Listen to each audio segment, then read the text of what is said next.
दशकं 29। ओम नमो भगवते वासुदेवाय। ओम श्री कृष्ण परमात्मने नमः।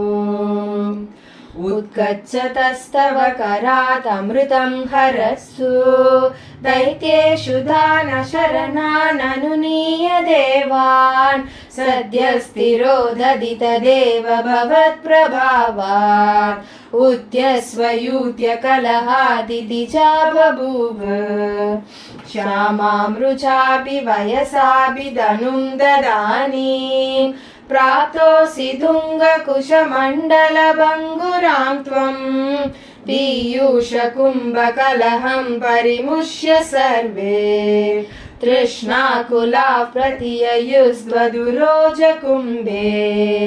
सर्वत्र गोविन्द नाम संकीर्तनं गोविन्द गोविन्द। का त्वं मृगाक्षि विभजस्व सुधामि माग्ने आरूढरागविवशानभियाचतो मून् विश्वस्य ते मयि कथं कुलडास्मि दैत्या इत्यालभन्नभिषु विश्वसिधानतानि मोदात्सुधा कलशमेषु ददत्सु सा त्वं दुश्चेष्टितं मम सहत्वमिति ब्रुवाना पङ्क्तिप्रभेद विनिवेशित देवदैत्या लीला विलास गतिभिः समदा सुधां ताम् अस्मास्वियं प्रणयिनीत्य सुरेषु तेषु जोषं स्थितेष्वत समाप्य सुतां सुरेषु त्वं भक्तलोकवशगो निजरूपमेत्य स्वर्भानुमर्दपरिपीतसुतं व्यलावी त्वत्तः सुधाहरणयोग्यफलं परेषु गत्वा गते द्वैसुरै खलु ते व्यगृह्णन् घोरेतमूर्छतिरणे बलिदैत्यमाया व्यामोहिते सुरगणे त्वमिहाविरासि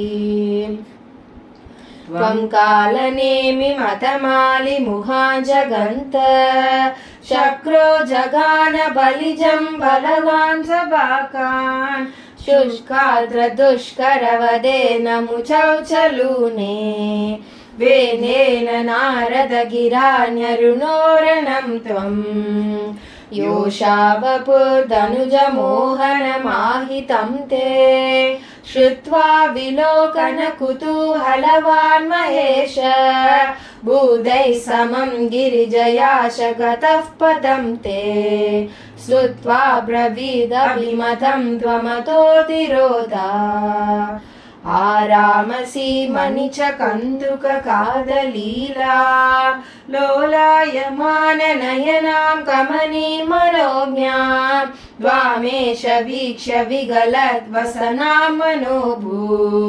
वेगादनङ्करिपुरङ्गसमालिलिङ्ग भूयोऽपि विद्रुतवधीमुपधाव्य देवो वीर्यप्रमोक्ष विकसत् परमार्थबोध द्वन्मानितस्तव महत्त्वमुवाच देव्यै दत्तातृषस्त्वम् अववात निकेतनाथ।